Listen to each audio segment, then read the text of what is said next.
اصل مومن کیا ہے؟ حدیث ہے مومن وہ ہے جس کی زبان اور ہاتھ سے دوسرا مسلمان محفوظ ہو۔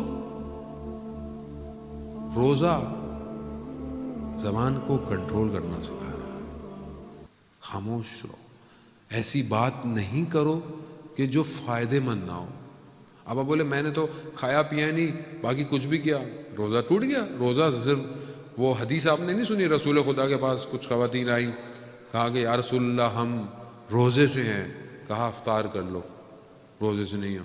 کہا یا رسول اللہ ہاں تم نے اپنے بھائی کی غیبت کی ہے۔ غیبت کرنا، کسی کی بھی غیبت کرنا، اپنے بھائی کا مردہ گوشت کھانا ہے، کیونکہ ہمیں نظر نہیں آ رہا، نظر نہیں آ رہا۔ اگر یہ ہمیں نظر آ جائے تو پھر ہم کچھ بھی نہیں کریں۔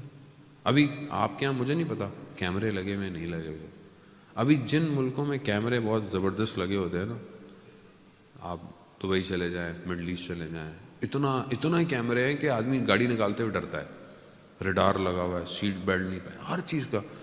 کیوں؟ کیمرے لگے ہوئے ہیں، فلیش پڑتا ہے، لائٹ پڑتی ہے، لائٹ پڑتی ہے تو آدمی کو پتہ چل جاتا ہے کہ گڑبڑ ہو گئی ہے، کیونکہ خدا کا کیمرہ ہمیں نظر نہیں آتا، اس لیے ہم رکتے ہی نہیں ہیں کچھ کرتے ہوئے، ہم کسی کو تکلیف دے رہے ہیں۔ عزیزان محترم، روزہ یہ وہ خدا کی طرف سے ایک انٹرنل پولیس ہے جو خود آئے گی، خود آپ کو روکے گی، سٹاپ، رک جاؤ، یہ نہیں بولو، یہ نہیں دیکھو۔ تو ہم اپنی زبان کو کوشش کریں، اچھی بات کریں، ماہ رمضان آیا ہے، اچھی بات کریں، قرآن کی تلاوت کریں۔ میں نے کل بھی آپ کو عرض کیا، قرآن جو ہے وہ واقعاً ہم جب پڑھیں گے تو میں پڑھ رہا تھا، عالم دین بتا رہے تھے کہ میں علامہ طباطبائی جو تفسیر المیزان لکھی ہے ان کے پاس گیا تو انہوں نے کہا کہ کل مجھے کہیں جانا ہے، تو کسی کے پاس گاڑی ہے؟ تو انہوں نے کہا کہ میرے پاس گاڑی ہے، میں صبح آ جاؤں گا۔ کہتا ہے میں جب صبح پہنچا ان کو لینے کے لیے تو گاڑی میں بیٹھنے لگے، تو انہوں نے کہا کہ مجھے اجازت دیں، مجھے ایک جز، ایک پارہ پڑھنا ہے، کیونکہ میں روز ایک پارہ پڑھتا ہوں تو میں کل پڑھ نہیں پایا، تو میں گاڑی میں پہلے ایک پارہ پڑھ لوں پھر آپ سے بات شروع کروں گا۔ یعنی ڈیلی ایک پارہ علامہ طباطبائی پڑھتا ہے۔ آیت اللہ بروجردی فرماتے ہیں علامہ طباطبائی کے بارے میں کہ میں نے علامہ سے پوچھا کہ کس کاموں میں آپ بزی ہیں؟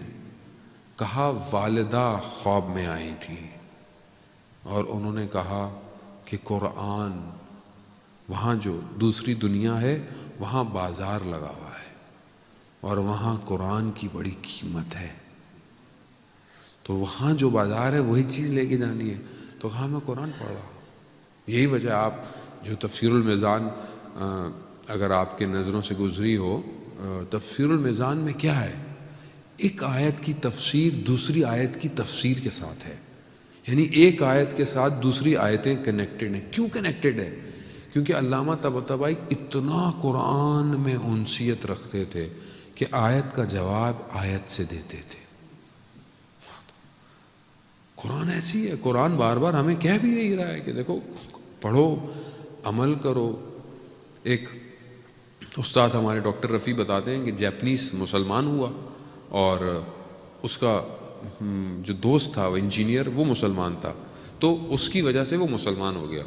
تو اس نے یہ کہا کہ اس کو کہ تم میرے گھر آؤ، میری جو بیٹیاں ہیں وہ میں چاہتا ہوں وہ بھی مسلمان ہو جائیں، لیکن وہ مسلمان نہیں ہیں، وہ کرسچن ہیں، لیکن وہ میری بات نہیں سنتی ہیں۔ تو وہ گیا ان کے گھر، اور ان کے گھر گیا اور انہوں نے سوال شروع کیے، اور خواتین کے حقوق، یہ خواتین، اسلام خواتین کو نیچے رکھتا ہے، وہ جو ویسٹرن ایک پروپیگنڈا ہے کہ اسلام میں خواتین کی جو ہے وہ ویلیو نہیں ہے، یہ ہے وہ ہے۔ تو انہوں نے کہا کہ نہیں، ایسا نہیں ہے۔ انہوں نے سورہ نور کی آیت کی تلاوت کی کہ جس میں 10 دفعہ مرد اور عورتوں کو ساتھ گفتگو کی گئی ہے، والمسلمین والمسلمات، ساری آیتیں، والمطہرین، یعنی 10 جگہ پر مرد اور عورت ساتھ۔ کہا کہ قرآن تو یہ ہے، قرآن تو ساری جگہ پر خواتین کو ساتھ رکھتا ہے. ارث کے اندر معاملے میں خاتون کا الگ ہے کیونکہ مرد کماتا ہے، اس کے اوپر ذمہ داری زیادہ ہے. کہتا ہے یہ آیت دے کر چلا گیا.